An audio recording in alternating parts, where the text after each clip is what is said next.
ごめん。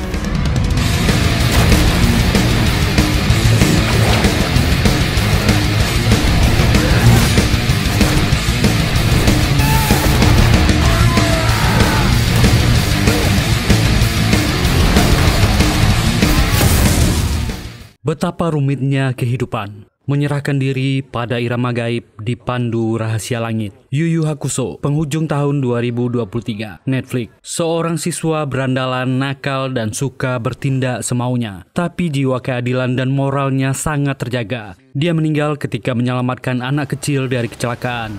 Jiwanya tak diterima surga atau neraka. Nasibnya terkatung-katung antara langit dan bumi. Kesempatan kedua diberikan untuknya. Diberikan kehidupan untuk menjadi pemburu makhluk-makhluk gaib atau yokai yang mengacau kehidupan manusia. Bersama seorang partner berandalannya. Banyak nasib orang tergantung di pundaknya. Serial ini adaptasi dari sebuah manga terkenal, karya Yoshihiro Togashi. Live action yang penuh pertarungan mendebarkan dan presisi. Sebuah mahakarya penghujung tahun, penuh adrenalin dan baku hantam. Dibintangi oleh Takumi Kitamura, Suhei Usagi, Seishi Hirashi, dan banyak lagi aktor-aktor berbakat Jepang lainnya. Tanpa lama-lama, yuk kita gaskan!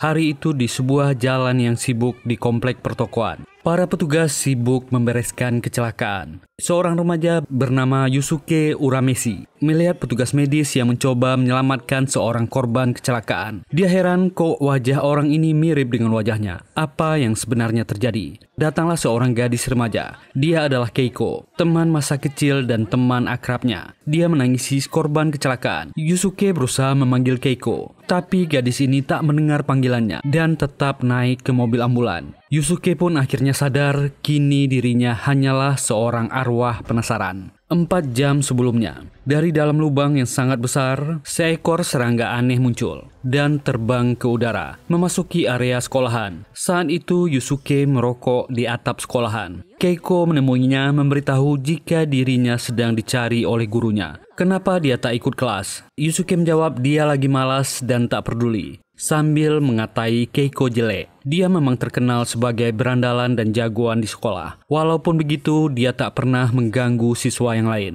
Keiko pun terus memaksanya. Karena bosan mendengar omelan Keiko, Yusuke pun akhirnya pergi ke kelas.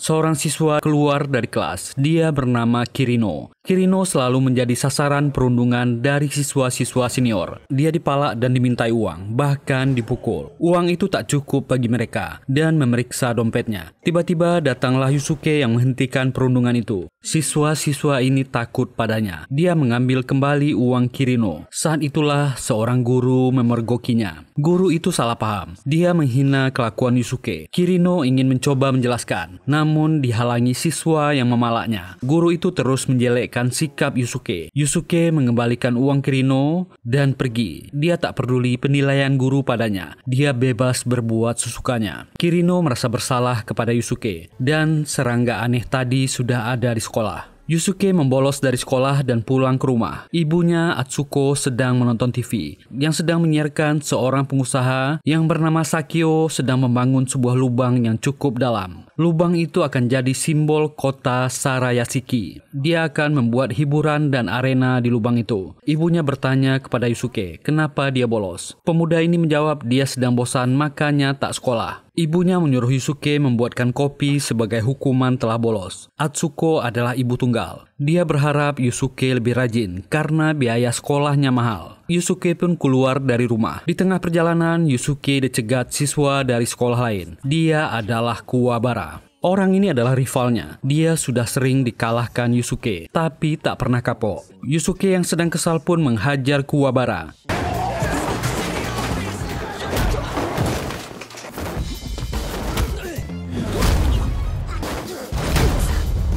Selama ini Kuwabara memang tak pernah mengalahkannya. Tapi orang ini ngotot dan punya kemauan keras. Dia selalu bangkit. Teman-temannya menahannya, menyuruhnya berhenti. Bahkan Yusuke dengan cuek meninggalkannya. Setelah itu Yusuke sudah di depan kedai ramen. Dia sempat mengembalikan bola kepada seorang bocil bernama Masaru. Yusuke masuk ke dalam. Kedai ini milik orang tua Keiko. Sementara itu, di jalanan yang macet, seorang supir truk emosi. Dia harus terjebak macet dalam waktu yang lama. Tiba-tiba serangga aneh dari lubang di awal film tadi masuk ke tubuhnya. Sopir ini tiba-tiba berkelakuan aneh. Dia menabrak kendaraan yang ada di depan dan di belakangnya. Truk itu juga melaju di jalanan yang ramai. Bahkan memasuki area komplek pertokoan dengan banyak orang-orang di sana. Sementara itu Keiko pulang dengan 2 temannya. Tapi ketika melihat Yusuke, kedua gadis ini ketakutan. Mereka meminta izin agar pulang saja. Keiko dibuat bingung. Dia pun melihat Yusuke yang sedang makan. Dia tahu Yusuke mencegah perbulian di sekolah. Tapi kenapa dia tak membela diri? Yusuke tak peduli. Kalau dijelaskan akan merepotkannya. Keiko kesal dengan sikap Yusuke yang seenaknya. Yusuke pun pergi sambil mengata-ngatai Keiko. Tentu Keiko marah dan mengutuk Yusuke. Yusuke berjalan di area itu. Tiba-tiba ada keributan di belakang. Itu sopir truk yang dimasuki serangga tadi. Dia menabrak apa saja. Dari depan ada seorang anak kecil. Dia berlari mengambil bolanya. Yusuke melihatnya. Tanpa pikir panjang, dia langsung lari dan menyelamatkan anak itu.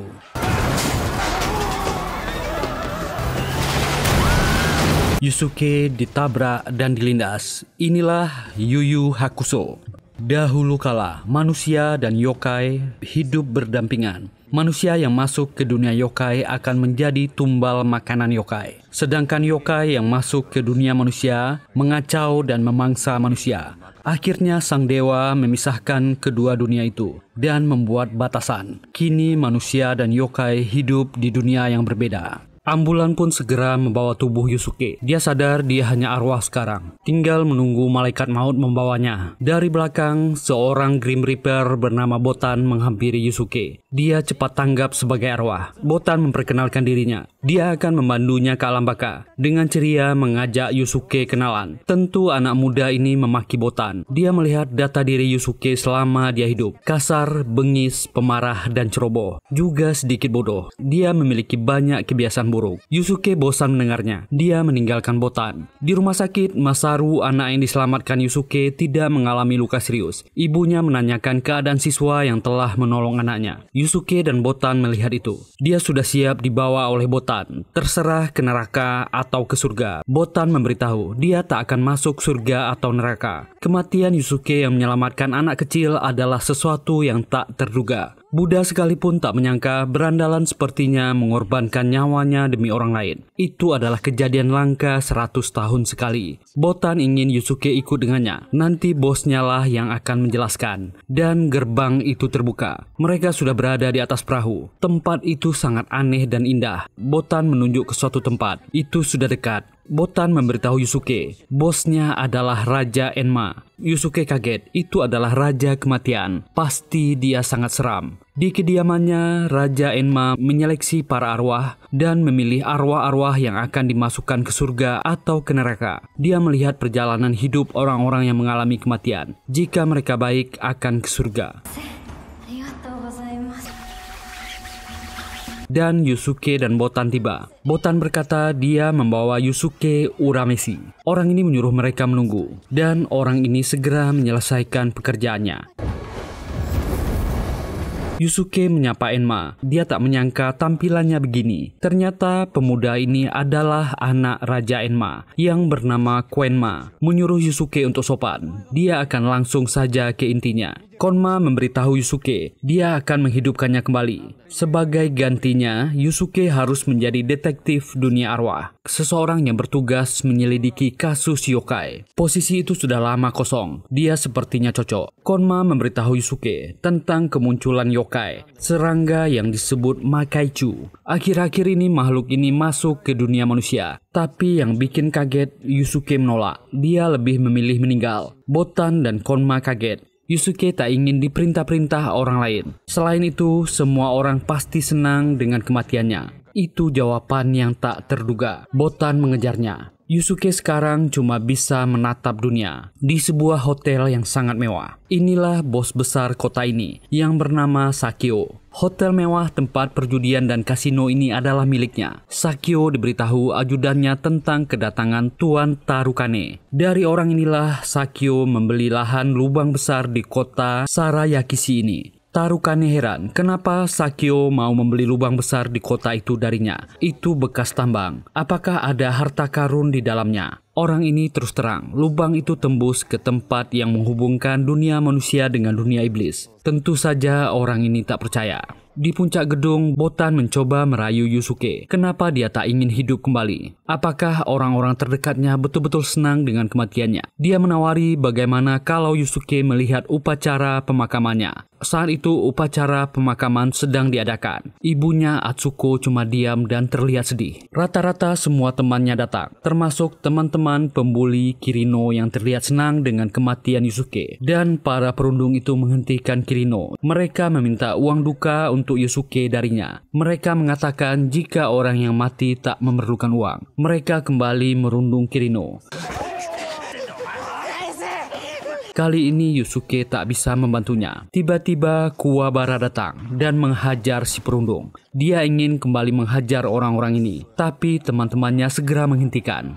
Orang sedang berduka, tapi Kuwabara malah ribut di sana. Dia menangisi kematian Yusuke. Dia tak terima Yusuke mati setelah mengalahkannya. Yusuke merasa Kuwabara menarik. Di dalam rumah, Masaru, anak yang diselamatkan Yusuke, mengucapkan terima kasih kepada Yusuke. Dengan polosnya, Masaru ingin mengucapkan langsung ketika abang Yusuke bangun nanti. Yusuke tersentuh. Ternyata masih ada orang yang peduli dengannya. Di sore hari, ibu Yusuke dan Keiko menangis di depan jasad Yusuke. Mereka teringat jika mereka pernah menangis bersama seperti ini sebelumnya. Ketika Yusuke sakit demam karena mandi di sungai, Keiko meminta maaf jika Yusuke sakit karenanya. Dia ingin mengambilkan barang Keiko yang terjatuh di sungai. Dan kali ini, Keiko juga merasa sangat bersalah karena Yusuke mati setelah dia menyumpahnya saat di kedai ramen. Keiko menangis sedih. Ibu Yusuke pun memeluk Keiko. Atsuko mengatakan itu bukan salahnya. Yusuke meninggal bukan gara-gara dirinya. Berhentilah menangis. Tapi Atsuko pun tak bisa menahan air matanya. Kedua perempuan ini menangis disaksikan Yusuke. Ternyata anak-anak ini masih saja merundung dan menahan Kirino. Dia dihajar dengan sangat parah. Bahkan mereka juga ingin membakar Kirino. Mengejeknya tak akan ada lagi yang menolongnya. Kirino sangat putus asa. Yokai Makaichu tiba-tiba masuk ke dalam telinganya. Kirino pun tiba-tiba melawan balik ke orang-orang yang merundungnya. Dia berteriak. Kuwabara mendengarnya. Dia segera berlari menuju ke sumber suara. Kirino kali ini melawan dengan gila, membuat mereka berlarian karena ketakutan.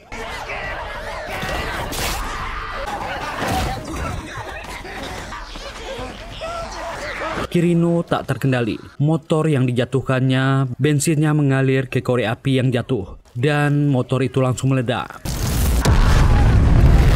Para pembuli ini pun berlari meninggalkan Kirino. Kuwabara sampai di sana, melihat api yang makin membesar. Yusuke datang ke kamar Keiko, menghapus air mata gadis yang tertidur ini. Keiko terbangun. Dia merasa Yusuke ada di sana. Dia segera berlari menuju ke rumah Yusuke. Yusuke tak tahan melihatnya. Dia bertanya ke Botan, jika dia ingin hidup kembali, bagaimana caranya? Botan meminta Yusuke untuk menunggu. Dia akan memberitahu bosnya. Ibu Atsuko masih tak tahan berpisah dengan anaknya. Dia membelai wajah anaknya. Dia seperti melihat wajah anaknya berubah. Botan sudah berada di tempat Quenma dan memberitahu Yusuke ingin dihidupkan. Tapi ada masalah. Ada serangga yokai yang merasuki orang. Terjadi di dekat rumah Yusuke. Quenma memberitahunya jasadnya dalam bahaya. Yusuke segera berlari. Sudah terjadi kebakaran hebat di area itu. Sementara itu, Keiko sudah sampai di sana. Ibu Yusuke menangis hebat. Dia ditahan oleh para tetangga. Rumahnya sudah kebakaran. Atsuko merasa Yusuke masih hidup. Wajahnya tak pucat lagi, jantungnya berdetak. Keiko pun segera berlari ke dalam. Yusuke juga sampai di sana. Dia menyusul Keiko ke dalam. Keiko menyeret jasad Yusuke keluar. Sekarang gadis itu terjebak. Dia menangis memeluk jasad Yusuke. Kayu yang jatuh ditahan Yusuke. Yusuke memohon kepada Konma, biarkan dia kembali. Dia akan menuruti semua ucapannya. Konma berucap, itu adalah janji. Dan dia menghidupkan kembali Yusuke.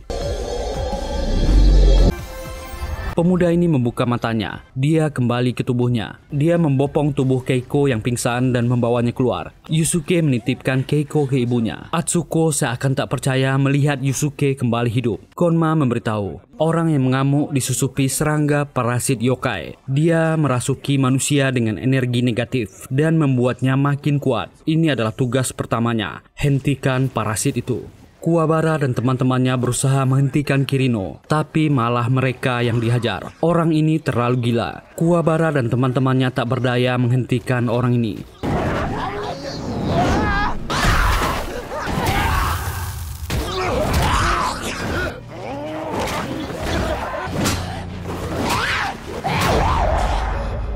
Di saat itulah tiba-tiba Yusuke datang menyelamatkannya. Kuwabara seakan tak percaya melihat Yusuke ada di sana. Dia pun bertarung dengan Kirino. Yusuke sangat kewalahan.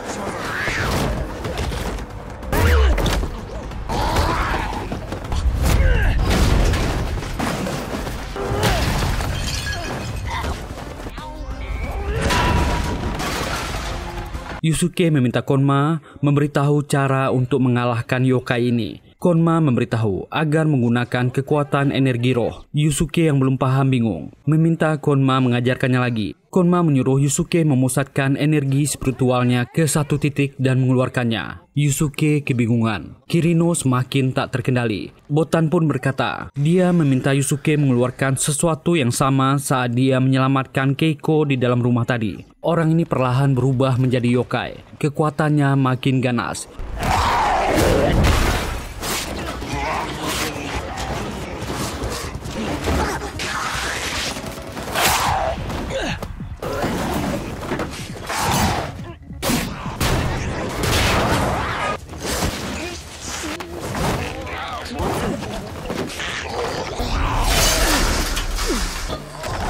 Yusuke menahannya dan mencoba menyadarkannya dan memukulinya.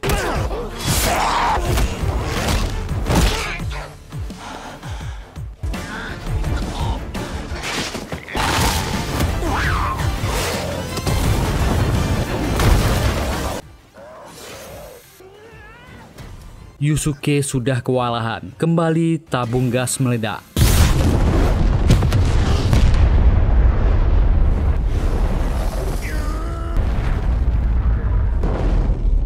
Yusuke terlempar jauh. Kirino bangkit dan ingin menyerang Yusuke.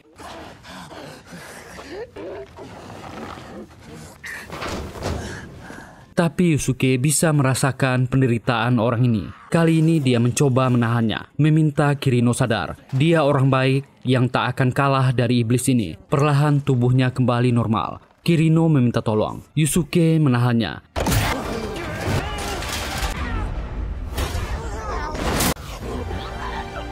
Karena emosi, kekuatan roh berkumpul di tangannya. Dia berhasil mengalahkan serangga itu dan menghancurkannya. Keadaan Kuwabara sudah babak belur. Dia mengkhawatirkan teman-temannya. Yusuke membawa Kirino. Dia meminta Kuwabara agar memastikan teman-temannya baik-baik saja dan pergi dari sana. Di kedai ramen Keiko, ibu Yusuke dan Keiko sangat cemas menunggu Yusuke. Tak lama Yusuke pun datang, membuat Keiko terkejut. Dia tampak bingung melihat Yusuke yang hidup lagi. Yusuke mengejeknya. Keiko pun memastikan mencubit wajah Yusuke. Mendengar Yusuke memaki, gadis ini menangis. Keiko pun yakin yang ada di hadapannya adalah benar-benar Yusuke. Mereka bertiga berpelukan dan menangis. Di kediamannya, Konma mengomentari cara bertarung Yusuke. Menurut Konma, dunia arwah akan berada dalam masalah jika mengandalkan cara bertarungnya. Mereka harus melatihnya segera. Konma memberitahu Botan tentang 3 pusaka yang dicuri dan dibawa ke dunia manusia, tengah menjadi incaran para yokai. Botan khawatir jika Yusuke harus menghadapi yokai yang kuat, dia tak akan bisa menang. Di sebuah tempat, para yokai sedang menyerang para militer. Mereka memperebutkan ketiga pusaka yang dicuri. Tiba-tiba datanglah seseorang yang membawa pedang, langsung menyerang para yokai. Pedang itu tanpa ampun menghabisi semuanya.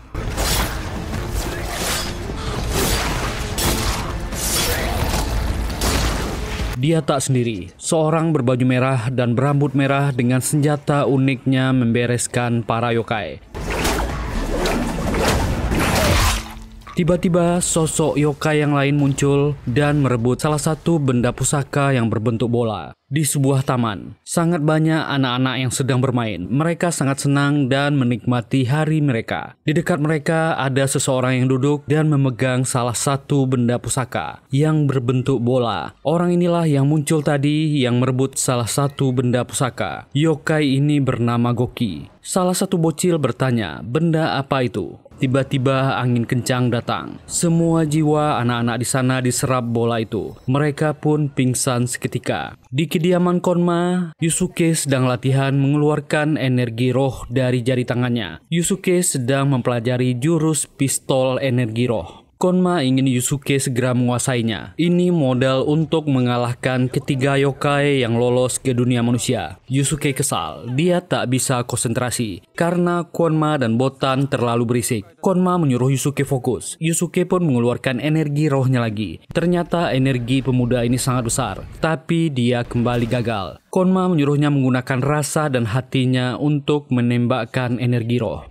Menyuruhnya mencoba lagi. Tiba-tiba Botan terkejut. Dia memberitahu Konma. Mereka melihat jiwa anak-anak di taman telah diserap oleh yokai Goki. Yusuke dan Botan memeriksa keadaan anak-anak ini di rumah sakit. Bocah-bocah ini kehilangan jiwanya dan koma. Botan pun memberitahu, jiwa mereka hanya bisa kembali jika Goki dikalahkan. Yusuke harus merebut bola jiwa itu. Yusuke pun ingin pergi dan ingin melawan Goki. Yusuke yakin dengan tangan kosong dia akan menang. Kuwabara masih di rumah sakit. Melihat keadaan teman-temannya, dia meminta maaf. Ini terjadi karena dia masih lemah. Dia pun turun tak sengaja melihat Yusuke. Dia heran karena Yusuke bisa mengalahkan Kirino yang bertingkah seperti monster. Yusuke pun terus terang, jika Kirino dirasuki oleh makhluk gaib, dia mengalahkannya dengan energi spiritualnya. Tentu Kuwabara bingung, mengira Yusuke sudah gila. Botan mengingatkan Yusuke dan menyuruhnya diam, lalu menyeret Yusuke pergi. Kuwabara tampak heran melihat gadis yang memakai pakaian kimono. Apa dia punya pacar yang aneh? Teman Kuwabara lebih heran karena mereka tak melihat Botan. Teman-temannya jadi takut. Kuwabara pun berpikir, bisa jadi Yusuke benar kali ini. Botan memberitahu, di antara ketiga yokai itu, Goki yang paling berbahaya. Spesiesnya suka mengacau di dunia manusia. Mereka pun mencari seharian dan sudah berputar kemana-mana, tapi tak menemukan Goki. Yusuke penasaran, apa di dunia manusia sekarang banyak yokai? Botan menjawab, itu tak sebanyak dulu, karena sudah ada penghalang di alam baka, antara dunia manusia dan dunia iblis. Yusuke pun merasa lapar. Dia mengajak Botan untuk ikut dengannya ke kedai ramen Keiko. Di sana Yusuke bertemu dengan Masaru. Bocil ini langsung berterima kasih ke Yusuke. Bocah ini terlihat sedih. Masaru khawatir dengan teman-temannya yang tiba-tiba pingsan di taman secara aneh. Bahkan ibunya memberitahu banyak anak-anak di komplek mereka yang pingsan secara aneh. Yusuke meminta dibawa menuju komplek Masaru tinggal. Di sana banyak anak-anak yang sedang bermain dan tiba-tiba kembali pingsan. Yusuke melihat sekeliling dan menemukan Goki yang hendak pergi. Yusuke pun mengejarnya. Dia mengikuti orang ini yang tiba-tiba melarikan diri. Yusuke sudah berada di bengkel tempat mobil-mobil bekas. Yusuke mencari orang ini.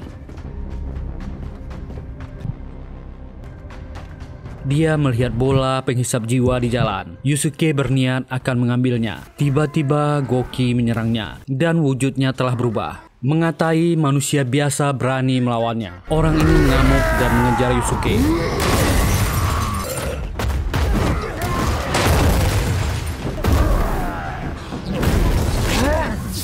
Ternyata ada pria berambut merah di sana.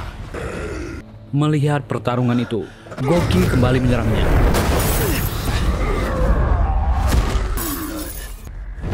Yusuke hanya bisa memanfaatkan benda-benda di sekelilingnya untuk menyerang balik.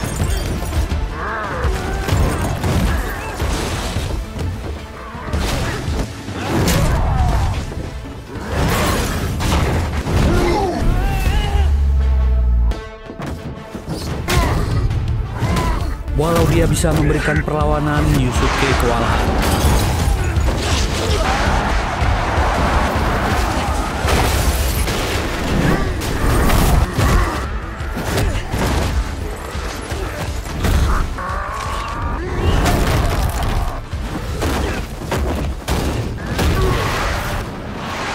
Kembali dia terdesak.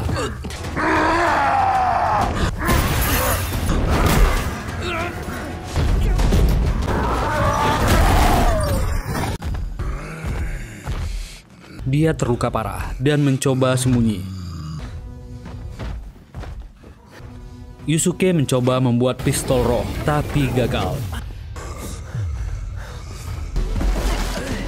Yusuke kembali menyerang, dan lagi-lagi dia dikalahkan.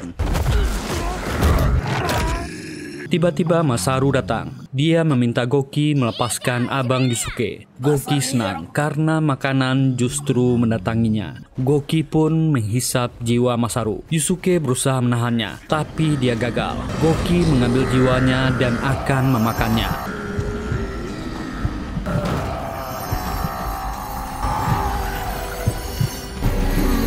Yusuke pun mencoba menahan orang ini, menaruh benda di mulutnya. Dengan tekad ingin menyelamatkan Masaru, Yusuke berhasil memusatkan energi rohnya. Dia berhasil menembakkan pistol roh ke mulut Goki. Goki akhirnya tewas. Bola itu mengeluarkan jiwa anak-anak yang telah dihisapnya. Jiwa-jiwa itu kembali ke tubuh para bocah yang pingsan. Mereka semua kembali bangun, termasuk Masaru yang kembali sadar. Pria berambut merah hanya melihat Yusuke dari kejauhan. Di sebuah rumah mewah, kediaman orang yang bernama Tarukane. Ternyata dia menawan salah satu yokai, seorang gadis muda berambut biru bernama Yukuna. Yokai ini didapatkannya dari Sakyo sebagai tambahan kesepakatan pembelian lahan lubang besar itu darinya. Yokai ini istimewa, bisa mengeluarkan air mata kristal yang berharga sangat mahal. Dia menyiksanya, membuat Yukuna menangis. Orang ini tertawa gila mendapatkan kristal itu. Tarukane lalu menyerahkan air mata yokai itu untuk dijual. Ternyata salah satu anak buahnya mengobati luka Yukuna. Orang ini berjanji akan mencari cara membebaskannya karena Yukuna mengingatkannya dengan adiknya. Di sebuah gudang yang gelap, yokai berpedang yang bernama Hie sedang melakukan sesuatu dengan pusaka belati yang didapatkannya. Dia menggores dahinya. Sementara itu, Kuwabara tak sengaja melihat Yusuke sedang bersama Botan. Dia mengikutinya. Yusuke memberitahu Botan jika yokai berambut merah hanya melihat pertarungannya dengan Goki tanpa membantunya. Botan kaget. Yokai itu bernama Kurama. Dia mungkin berbahaya. Botan hanya ada sedikit info tentang orang itu. Dari 3 benda ajaib, dia mendapatkan cermin kegelapan yang bisa mengabulkan permintaan apa saja. Jika Kurama meminta hal seperti bencana, itu akan berbahaya bagi umat manusia. Cermin itu akan bekerja saat bulan purnama. Yusuke harus merebutnya sebelum waktu itu. Dan Kuwabara melihat Botan menghilang. Di sebuah keramaian pasar, Kurama sengaja berpapasan dengan Yusuke. Dia seperti memancing Yusuke agar mengikutinya. Yusuke pun mengikutinya dan melihat Kurama membeli bunga. Juga melihat Kurama memasuki area rumah sakit. Kwanma dan Botan yang terus mengamati khawatir jika itu adalah jebakan. Di rumah sakit, Kurama memasuki sebuah kamar pasien. Yusuke ikut masuk dan memeriksa. Tiba-tiba Kurama sudah di belakangnya dan berkata dia tenang saja. Setelah permintaannya terkabul, dia akan mengembalikan cermin ini. Suara wanita memanggil nama Kurama. Ibu Kurama menyapa Yusuke dan menyangkanya teman anaknya. Wanita ini ternyata sedang sakit parah. Yusuke heran. Yokai ini memanggil wanita manusia sebagai ibu. Kurama mengajak Yusuke untuk bicara di luar. Dia mengatakan 17 tahun yang lalu ketika dia terluka dan dikejar musuh besarnya, dia bersembunyi di rahim ibu manusia. Kurama awalnya ingin meninggalkan ibunya setelah kekuatannya pulih. Tapi dia tak tega, ibunya ini terlalu sayang padanya. Ibunya divonis punya penyakit parah, usianya tinggal sebulan lagi. Kurama ingin menggunakan kekuatan cermin itu untuk menyembuhkan ibunya. Setelah selesai, dia akan mengembalikannya. Yusuke bertanya kenapa dia bercerita padanya. Kurama pun menjawab merasa Yusuke bisa dipercaya. Ternyata Kuwabara mendengar semua percakapan itu. Botan menangis mendengar cerita Kurama. Konma menjawab itu akan sangat sulit.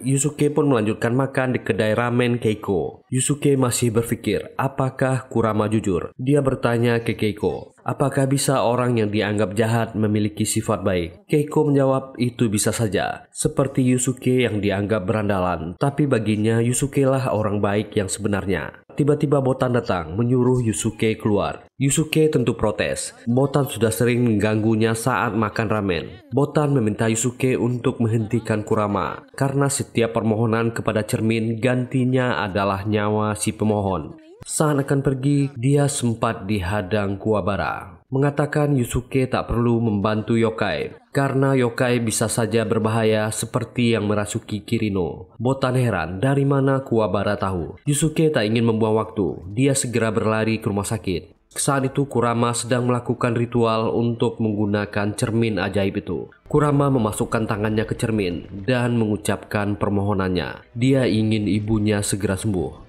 Tiba-tiba sesuatu terjadi. Ada aura hitam yang memenuhi ruangan itu. Yusuke ingin masuk ke dalam. Kuwabara menghentikannya. Dia tak ingin Yusuke celaka sebelum dia mengalahkannya.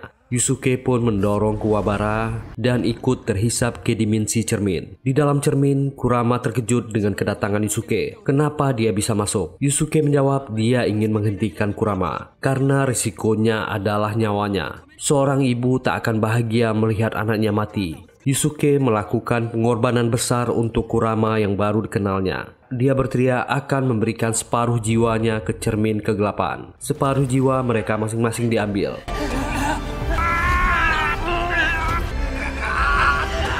Lalu dikembalikan lagi ke dunia nyata. Kurama segera melihat keadaan ibunya. Ibunya sadar dan memanggil anaknya. Kurama sangat bahagia melihat ibunya sembuh. Yusuke mengajak Kuwabara pergi dari sana. Ternyata Yusuke lebih baik dari yang dia kira. Yusuke pun menyuruhnya diam, lalu mengajaknya pergi. Kedua pemuda ini dari musuh jadi berteman akrab. Di atap gedung, yokai bernama Hie ini ternyata menggunakan belati roh untuk membuka mata ketiganya. Kristal itu sama seperti air mata yang dikeluarkan yokai yang terkurung. Ternyata Hie adalah kakak dari yokai yang ditahan Tarukane. Dengan mata ketiganya dia mencari jejak dari adiknya Yukina. Hie pun menemukannya. Dia berlari mengejarnya dan membelah mobil itu.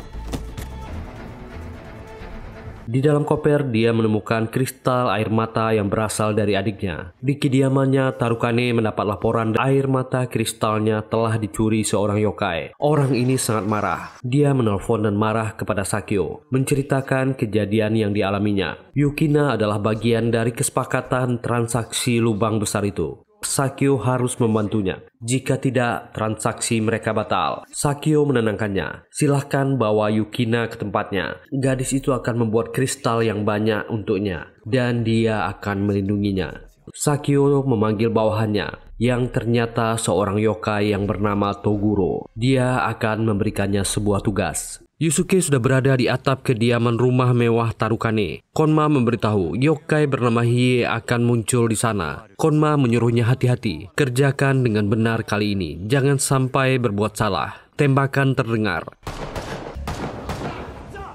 Anak buah Tarukane tak bisa menghadapi yokai ini. Orang-orang ini ketakutan. Mereka tak tahu apa-apa. Gadis yokai itu sudah dibawa pergi. Dan Yusuke tiba. Hie tahu jika Yusuke adalah pesuruh alam baka bawahan Konma. Yusuke meminta belati itu dikembalikan. Hie menyuruhnya jangan ikut campur. Mereka pun terlibat baku hantam. Yusuke bukanlah tandingan Hie. Yusuke akan mengeluarkan pistol rohnya, tapi Hie sudah di belakangnya. Hie berkata, untung baginya dia tak mencabut nyawa manusia. Yusuke secara telak dikalahkan. Ternyata Tarukane sudah membawa Yukina ke pulau Kubikukuri, pulau pribadi milik Sakyo. Tarukane memberitahu Sakyo jika mereka sedang diburu yokai. Sakyo menenangkannya. Tuan Tarukune akan aman di pulau ini. Sakyo mengajak orang ini ke dalam. Sakyo ingin memperlihatkan sesuatu yang menarik padanya. Itu adalah pertandingan antara sesama yokai. Monster buas ini akan menghadapi Toguro. Tak butuh waktu lama.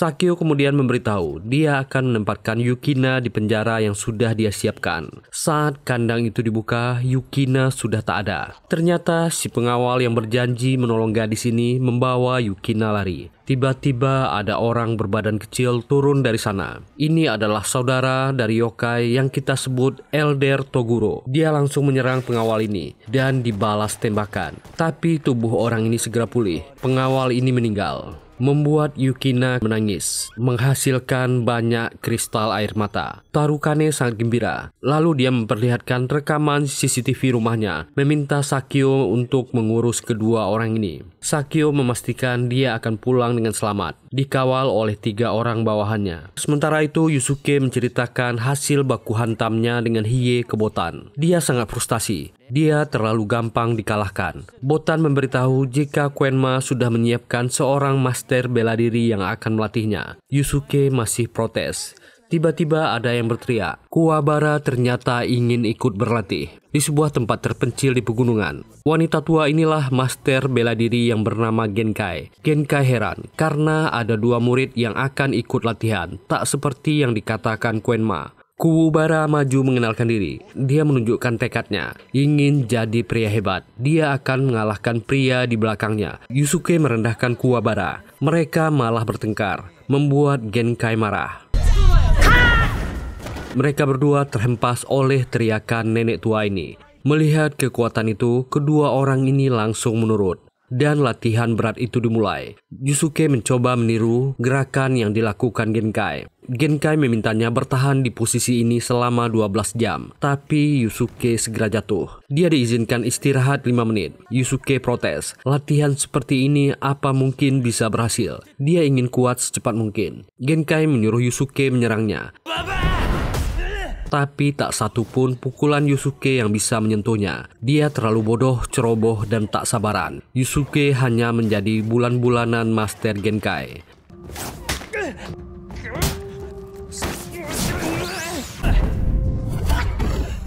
Yang tak terduga, Yusuke bisa meniru salah satu jurusnya. Tapi tetap saja dia dikalahkan dengan telak.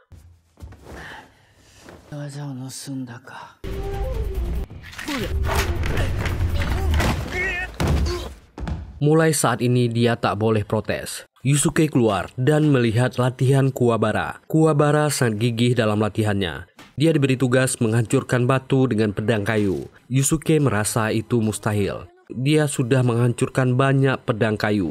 Genkai datang dan mengatakan itulah yang namanya semangat. Dia mengejek Yusuke. Jika dia tak serius, Kuwabara akan mengalahkannya. Lalu menarik telinga Yusuke untuk kembali latihan. Hiei didatangi Kurama. Kurama tak menyangka dia sudah membuka mata ketiganya. Dia meminta Hiei mengembalikan belati ajaib. Kurama akan mengembalikannya kepada Yusuke. Sebagai imbalannya, dia akan memberitahu Hiei di mana adiknya berada. Hiei tak percaya. Kurama terlalu dekat dengan manusia. Dia akan mencari adiknya sendiri. Ternyata inilah yang dilakukan Sakyo di lubang besar ini. Dia ternyata membuat mesin penghasil energi yang akan membuka portal dari dunia manusia ke dunia iblis. Ilmuwannya melapor, saat ini mesin mereka hanya mampu membuat lubang kecil. Jika Sakyo ingin ukurannya lebih besar, dia butuh lebih banyak biaya. Sakyo pun menjawab dia akan mencarikan uang lebih banyak lagi. Sakyo pun menemui Toguro. Toguro bersedia menjadi bawahan Sakyo karena dijanjikan akan mendapatkan lawan dari dunia iblis untuknya.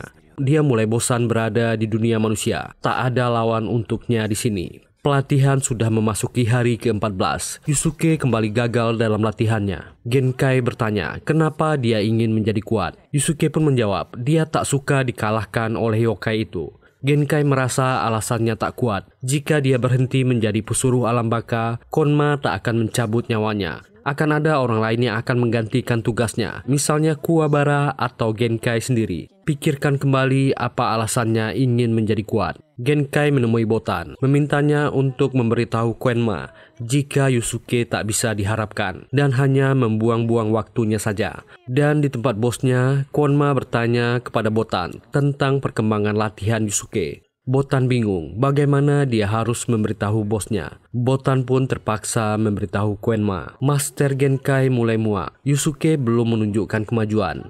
Yusuke pun keluar ingin merokok. Dia kembali melihat Kuwabara. Kuwabara tak pernah menyerah. Dia sudah menghancurkan ratusan pedang kayu. Dia mencoba dan kembali gagal. Dia hanya ingin menjadi kuat. Kuwabara tak ingin teman-temannya dalam bahaya jika dia lemah, seperti kejadian Kirino di awal film. Dia tak ingin teman-temannya terluka. Kuwabara pun mengambil pedang kayu yang cuma tersisa satu.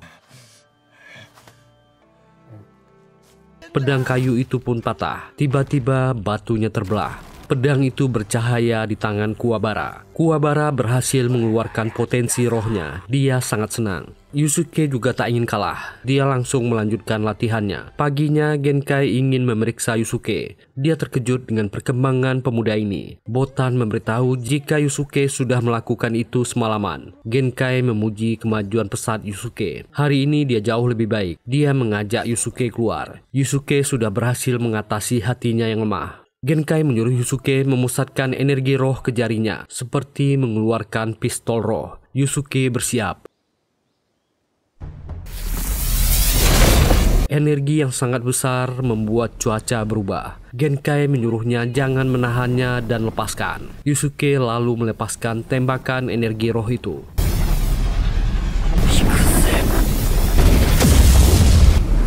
Dia berhasil dalam latihannya. Di tempat Sakyo, Toguro melihat tembakan energi roh yang sangat besar. Dia kembali bersemangat. Elder Toguro heran dengan semangat adiknya itu. Sementara itu, Genkai menyadari kedatangan seseorang yang semakin dekat. Dia langsung menemui Yusuke dan Kuwabara yang sedang membersihkan dojo. Dia memberitahu jika latihan mereka telah usai. Mereka telah menjadi jauh lebih kuat. Tinggal mereka melatihnya, kemampuan mereka akan semakin hebat. Dia memberi Yusuke nasihat. Yusuke harus tetap menjaga hatinya tetap kuat. Yusuke pun berterima kasih. Berkat Master Genkai, dia banyak belajar banyak hal tentang kehidupan. Genkai ingin menitipkan bola energi miliknya dan diserahkan ke Yusuke. Ini adalah bola spiritual yang telah dia latih selama hidupnya. Semoga Yusuke bisa meneruskan harapannya. Mulai saat ini mereka berdua bisa pergi. Yusuke dan Kuwabara berpamitan. Mereka berjanji akan kembali lagi. Walaupun dilarang oleh Master Genkai, mereka tetap akan datang. Malam harinya, Genkai menanti kedatangan musuhnya. Dan yang mengejutkan, Toguro dulunya adalah saudara seperguruan Master Genkai. Toguro datang dan menyapa Genkai. Dia sudah tua. Ternyata Toguro menyerahkan jiwanya kepada yokai, sehingga memiliki kekuatan yang hebat dan tak pernah tua. Toguro pun yakin, bola spiritualnya telah diserahkan ke bocah pesuruh alam baka itu. Sekarang Genkai bukan lawannya lagi. Pertikaian mereka dari muda harus berakhir di sini. Toguro merubah wujudnya. Sementara itu Yusuke sedang asik makan ramen di kedai Keiko. Akhirnya dia bisa makan dengan tenang. Keiko pulang. Gadis ini khawatir karena Yusuke menghilang lebih dari 2 minggu. Yusuke memberitahu dia dan Kuwabara sedang latihan. Keiko awalnya kaget. Dia senang karena Yusuke dan Kuwabara sudah akur. Yusuke yang sudah selesai makan langsung keluar. Keiko menyusulnya keluar, meminta Yusuke agar segera masuk sekolah. Dia sudah lama bolos. Yusuke yang sedang berjalan merasa ada yang janggal. Melihat ke belakang, Keiko sudah menghilang dan dibawa oleh Hie. Yusuke pun mengejarnya. Kuwabara yang sedang di rumah sakit diberitahu oleh Botan. Keiko diculik yokai. Di tempat persembunyian Hie, Yusuke langsung menyerangnya. Hie pun terkejut ketika Yusuke bertanya di mana temannya dan langsung menyerang.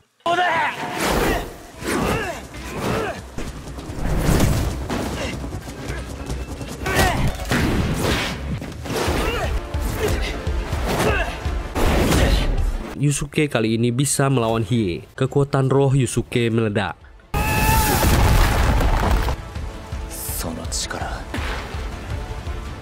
Keiko sudah berada di sebuah kapal pesiar besar. Ternyata yang menculiknya adalah Elder Toguro. yang sedang menyamar dan membuat gadis ini pingsan. Kembali ke baku hantam Hiei dan Yusuke. Mereka berdua bertarung tanpa ada yang mau mengalah.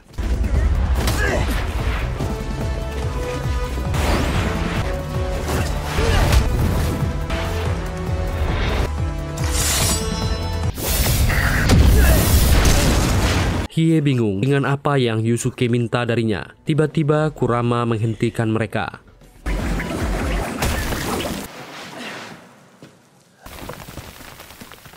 Kurama memberitahu jika yang menculik Keiko bukan Hiei. Kurama juga sudah tahu tempat Keiko diculik. Hiei ingin pergi dari sana. Dia tak punya urusan lagi. Kurama menghentikannya. Dia tahu di mana keberadaan adik Hiei, Yukina, yang kemungkinan besar diculik oleh orang yang sama. Di pulau Kubikukuri, Keiko ditempatkan di sebelah sel Yukina. Sakyo bertanya ke Elder Toguro, apakah rencana ini akan berhasil? Yokai ini menjawab dia yakin. Kurama pun mengatakan, misi ini akan lebih mudah jika mereka bekerja sama.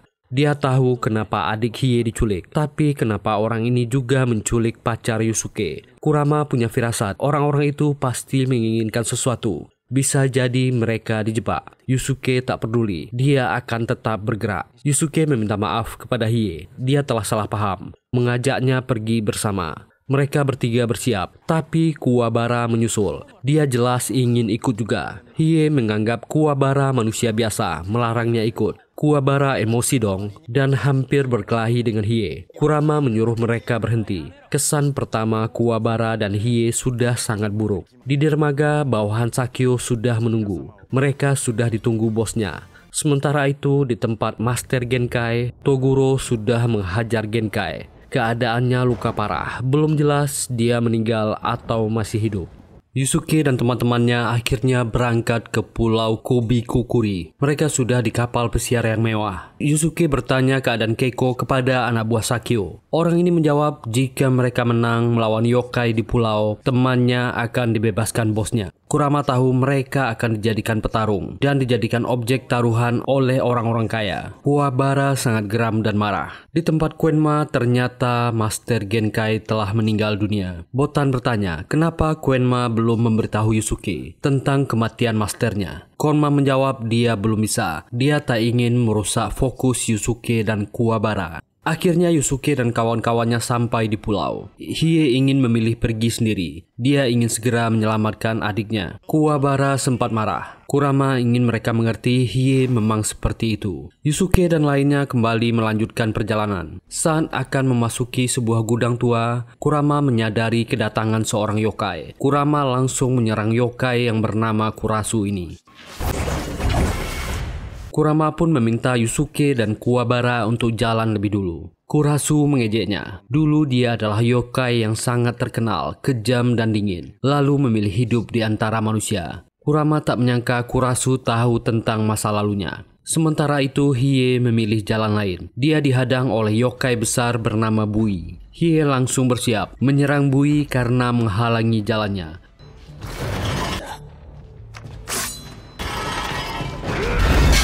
Bui sangat kuat, walaupun senjatanya kapak berat, dia sangat lincah. Kedua pertarungan ini disaksikan oleh para pengusaha kaya ini. Mereka bertaruh uang yang sangat banyak. Bahkan Tarukane juga ikut bertaruh untuk kemenangan yokai anak buah Sakyo. Kembali ke pertarungan Kurama melawan Kurasu. Kedua orang ini kelihatannya seimbang.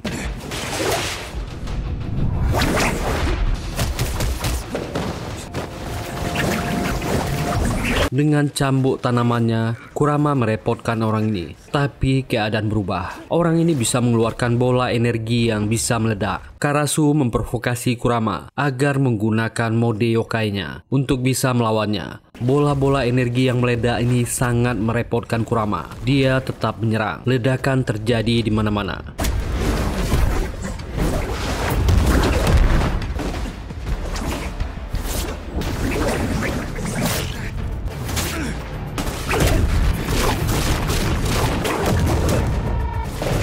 Di seluruh area itu puluhan bola energi transparan melayang di udara. Kurama pun melemparkan mawar untuk membuat jalan.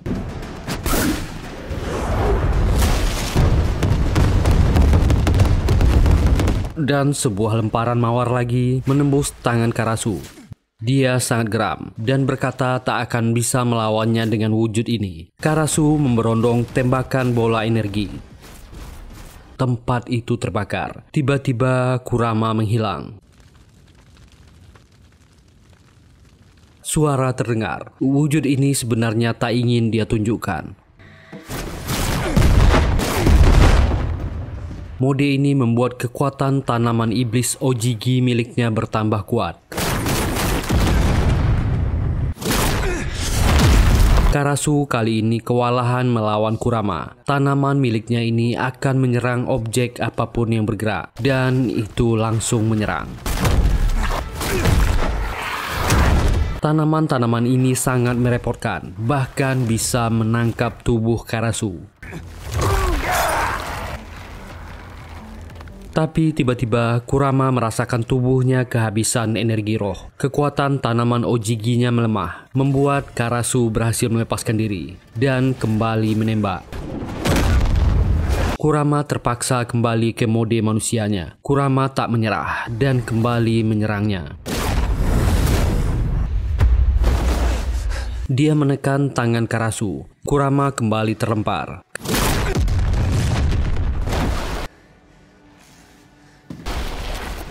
Karasu merasa Kurama tak punya kesempatan menang melawannya. Dia akan menyiksanya pelan-pelan. Kurama tiba-tiba tertawa dan memberitahu jika tadi dia telah memasukkan benih ke tangan Karasu yang terluka akibat mawarnya, sebuah parasit yang akan berakar di tubuh makhluk hidup. Tumbuhan itu akan mengikuti perintahnya. Di dalam tubuhnya, semua parasit itu langsung tumbuh dan merusak semua organnya, bahkan sudah mencengkram jantungnya. Kurama lalu berkata, "Sine." Tumbuhan itu meledak keluar dari tubuhnya. Kembali ke pertarungan Hiei melawan Bui. Hiei hanya bisa menghindar dan mengandalkan kecepatannya saja.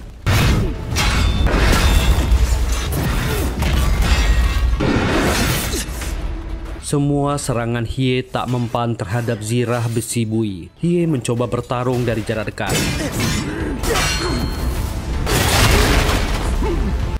Topengnya terlepas. Bui merasa Hiei lawan yang layak. Dia melepas baju zirahnya yang sangat berat. Orang ini ternyata jauh lebih kuat tanpa baju besinya. Kali ini bahkan pedang Hiei tak bisa melukai tubuhnya. Pukulan orang ini sangat kuat, membuat Hiei kewalahan. Bahkan Hiei kehilangan pedangnya dan terlempar jauh.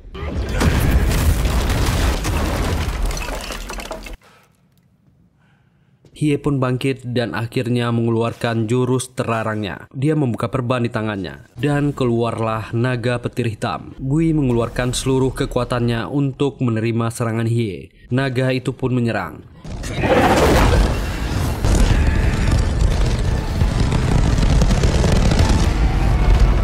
Bui tak sanggup menahannya.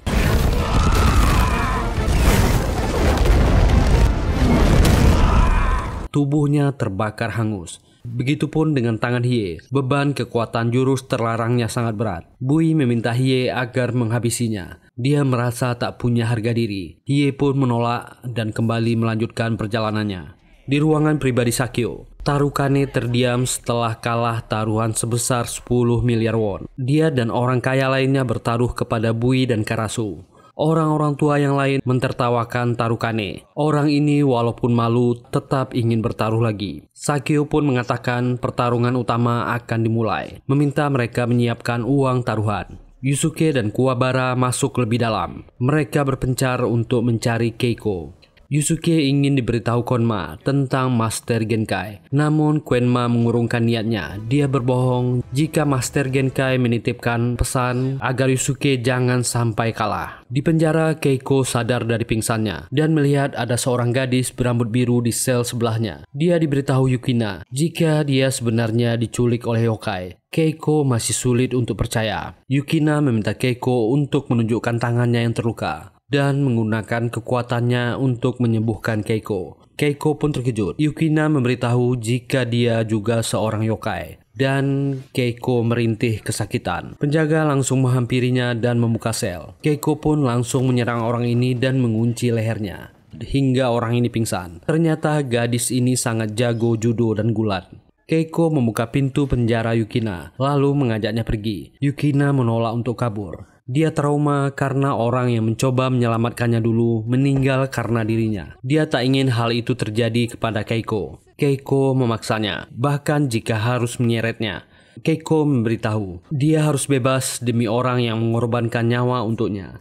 Mereka pun saling mengenalkan nama masing-masing. Yukina pun mengikuti Keiko untuk lari dari sana. Mereka menyusuri tempat itu dan mencoba menghindari penjaga. Dan Keiko bersiap menyerang seorang penjaga yang akan lewat. Ternyata yang dia pukul adalah Kuwabara. Kuwabara merintih kesakitan karena bola-bolanya dipukul keras. Tiba-tiba sakitnya hilang karena melihat paras cantik Yukina. Siapa gadis cantik ini? Kuwabara langsung jatuh cinta pada pandangan pertama. Keiko pun mengenalkan Yukina. Kuwabara sadar gadis ini adalah adik Hie. Kuwabara dengan sombong berkata dialah yang akan menyelamatkan Yukina. Dia segera mengajak mereka berdua melarikan diri dari sana. Mereka tiba di sebuah ruangan. Keiko mencoba membuka salah satu pintu. Ternyata ada yokai monster di dalamnya. Mereka pun segera melarikan diri.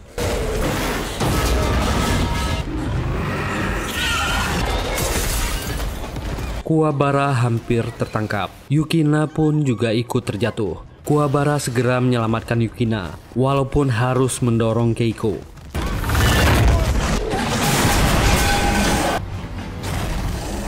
Keiko tak kehilangan akal, menggunakan tongkat besi untuk mengalihkan perhatian monster ini. Sekarang Kuwabara yang terjebak.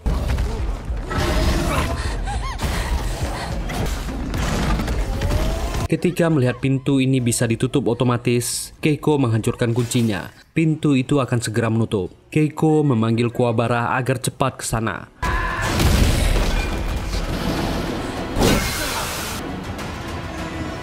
Kuwabara pun berhasil masuk. Mereka segera kabur. Kurama bertemu dengan Hie. Keadaan mereka berdua sudah sama-sama terluka. Kuwabara dan kedua gadis ini sampai di sebuah ruangan. Di sana ada Elder Toguro yang menghadang mereka. Keiko memberitahu orang inilah yang menculiknya. Kuwabara sangat marah dan memukulnya. Tiba-tiba tubuhnya beregenerasi dan kembali utuh. Kuwabara tak bisa bergerak. Monster ini sudah bersiap memotongnya. Sementara itu Yusuke sampai ke ruangan lain. Itu adalah arena pertarungan antar yokai milik Sakyo. Sakyo menyambut kedatangannya. Sakyo meminta maaf telah menculik temannya. Dia berjanji akan melepaskannya setelah dia menghadapi yokai bawahannya. Toguro memasuki arena dan berkata dia penasaran dengan kekuatan yang diberikan Genkai kepada Yusuke. Di ruangannya, Sakyo memberitahu Tarukane dan orang kaya lainnya jika pertarungan ini adalah pertaruhan utamanya. Tarukane dan orang kaya lainnya sangat semangat dan bertaruh dalam jumlah yang sangat besar. Mereka semua bertaruh untuk Toguro. Sakyo didatangi anak buahnya dan memberitahu portal dimensi antara dunia manusia dan yokai sudah mulai terbuka. Sakyo sangat senang dan tertawa. Sangat banyak yokai serangga Maikyuchu yang keluar dari ruangan penelitian itu. Pertarungan Yusuke melawan Toguro pun akhirnya dimulai. Yusuke mengandalkan kemampuan bela dirinya. Tentu saja itu tak mempan kepada Toguro. Toguro memiliki fisik dan kekuatan yang jauh di atas Yusuke. Yusuke pun kewalahan.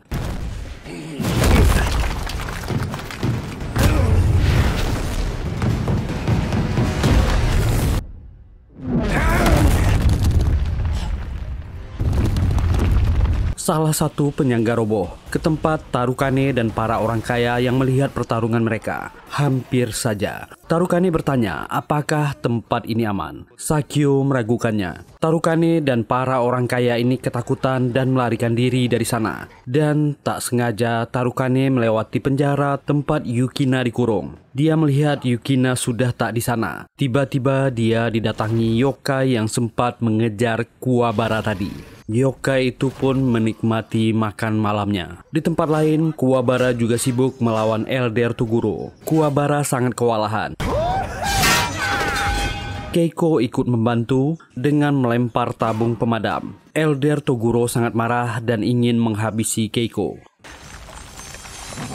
Kuwabara yang terbaring di lantai sangat marah. Dia mengeluarkan pedang bercahaya Raikennya. Dia menyelamatkan Keiko, bahkan menebas bagian tubuh Elder Toguro. Kuwabara sangat percaya diri. Dia telah mengalahkan orang ini. Keiko memarahinya. Kenapa dia tak mengeluarkannya dari tadi? Tiba-tiba Yukina memberitahunya, Elder Toguro kembali beregenerasi. Dia menyerang Kuwabara. Orang sepertinya memang gampang dibodohi. Sementara di alam baka, Quenma diberitahu Botan jika serangga Maikichu yang sangat banyak hendak keluar menuju dunia manusia. Quenma pun segera mengaktifkan kekai penghalang untuk menghalangi ribuan serangga ini. Quenma cemas, kekai miliknya tak akan bisa bertahan lama. Kembali ke arena pertarungan.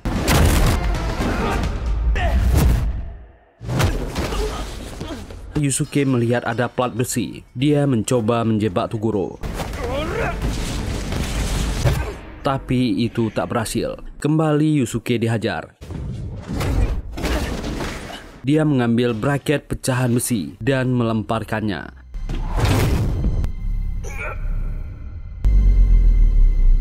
Tiba-tiba Hiei datang dan membantu. Kurama juga sudah ada di sana. Quenma pun menemui Sakyo. Dia memberitahu Sakyo, ini akan sangat bahaya bagi umat manusia jika para yokai itu keluar. Orang ini tak peduli. Sakyo memberitahu, dia ingin melihat dunia yang berbeda. Dunia yang sebelum dipisahkan oleh ayah Quenma. Sakyo mengajaknya bertaruh. Jika Toguro kalah, dia akan menghentikan mesinnya yang membuka portal dunia yokai. Jika Toguro yang menang, Quenma harus menghilangkan perisai kekainya. Quenma tak percaya. Sakyo di masa depan pasti berulah lagi. Sakyo lalu bertaruh nyawanya sendiri dan Quenma setuju. Sakyo pun memberitahu Toguro jika ada perubahan rencana. Sekarang dia harus melawan mereka semua. Quenma memohon kepada mereka bertiga. Nasib dunia manusia di tangan mereka. Toguro pun kini mulai serius. Pertarungan Toguro melawan Yusuke dan Hiei dan juga Kurama dimulai. Mereka bertiga bekerja sama menyerang Toguro.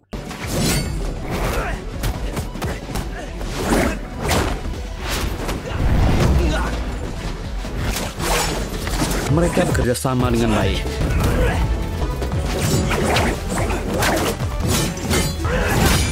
Tetap saja tubuh orang ini tak tergores. Orang ini sangat cepat dan kuat.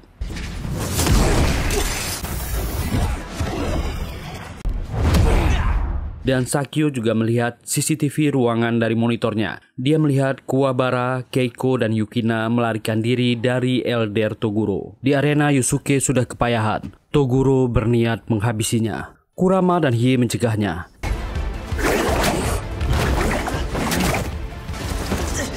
Dan Yusuke terlepas. Dia berhasil menjebak Toguro.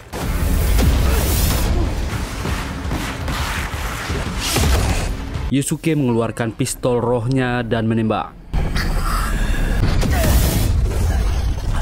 Apakah mereka berhasil mengalahkan Toguro? Tapi orang ini masih baik-baik saja. Dia mengejek Yusuke, hanya segini kekuatannya. Sakyo kembali melihat CCTV. Dia mengunci pintu ruangan yang akan dituju Keiko dan teman-temannya, lalu membuka pintu sebelahnya. Sakyo mengarahkan Kuwabara ke arena pertarungan utama. Keiko pun segera berteriak ketika melihat Yusuke. Yusuke menyuruhnya mundur. Elder Toguro juga sampai di arena.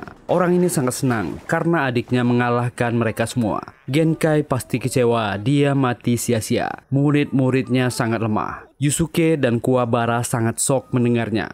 Mereka tak menyangka master mereka telah meninggal. Elder Toguro berkata, dia akan menceritakan sesuatu yang menarik. Dahulu ada sebuah perguruan bela diri. Ada dua remaja laki-laki dan perempuan yang sangat berbakat. Mereka berlatih bela diri bersama. Karena waktu yang wanita semakin tua, sedangkan si pria tetap awet muda. Karena membuat perjanjian dengan dunia iblis untuk berubah menjadi yokai. Master mereka sepertinya sia-sia memberikan Yusuke kekuatan. Dia tak bisa diandalkan. Tiba-tiba Toguro mencengkram kakaknya. Itu adalah rahasia yang tak ingin didengarnya lagi. Kakaknya telah membuka aibnya. Toguro sangat tak senang. Dia menghancurkan tubuh kakaknya.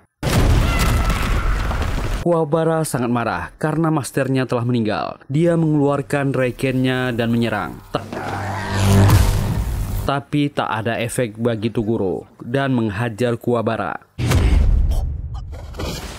Toguro merasa Yusuke tak pantas diberi kekuatan itu. Dia tak berguna. Yusuke mengingat latihannya dengan Master Genkai. Walaupun wanita itu keras, dia sangat baik. Yusuke bangkit. Dia harus berjuang. Dia mengeluarkan kekuatan Reiko Gyoku-nya sekali lagi. Dia tak boleh mengecewakan gurunya.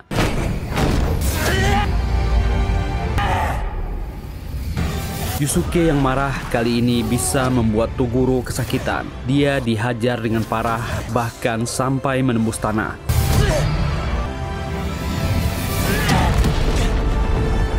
Konma yakin kali ini ada harapan menang untuk Yusuke. Sakyo meragukan itu. Tiba-tiba Toguro kembali bangkit dan keluar dari lubang di tanah.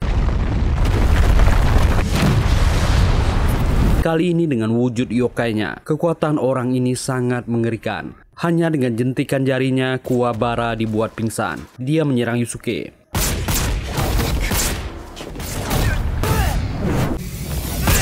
Anak muda ini tak menyerah dan mencoba melawan, tapi itu sia-sia. Yusuke belum layak melawannya. Dia tak memiliki insting membunuh. Botan memberitahu Konma, dia sudah tahu kenapa Toguro memilih menjadi yokai. 50 tahun yang lalu ada yokai bernama Kairen yang menyerang sasana milik guru Toguro. Yokai itu bahkan memangsa rekan-rekan seperguruannya di depan matanya. Hanya dia dan Genkai yang selamat. Toguro akhirnya memiliki ambisi untuk menjadi lebih kuat lagi dan menanggung rasa bersalahnya. Di arena, Toguro kembali memprovokasi Yusuke. Dia kecewa melihat Yusuke yang sangat mudah dikalahkan. Dia akan membuatnya marah dan mengarahkan tembakannya ke arah Keiko dan Yukina. Dia sengaja meleset, tapi yang berikutnya dia akan menghabisi keduanya. Yusuke marah dan menyerangnya. Tapi itu belum cukup.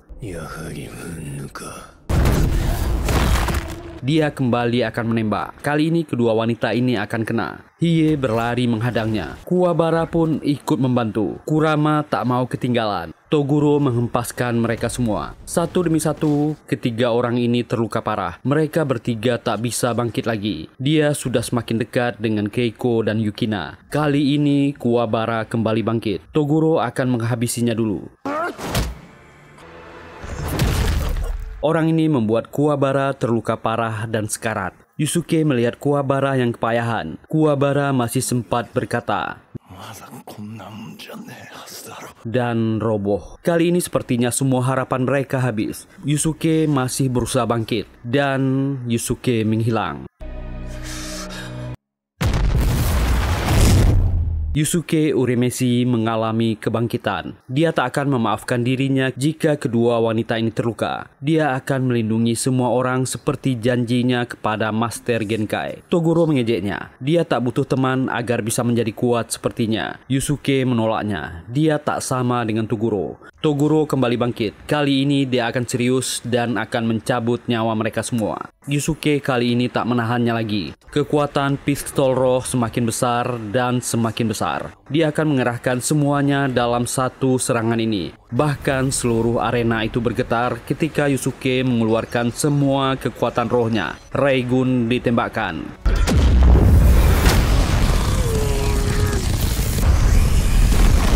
Dan Toguro berusaha menahannya. Yusuke terduduk lemas dan pingsan. Keiko segera membopongnya. Toguro kepayahan. Dia berterima kasih kepada Yusuke. Akhirnya setelah sekian lama, dia bisa bertarung dengan kekuatan penuhnya. Tubuh Toguro hancur menjadi debu.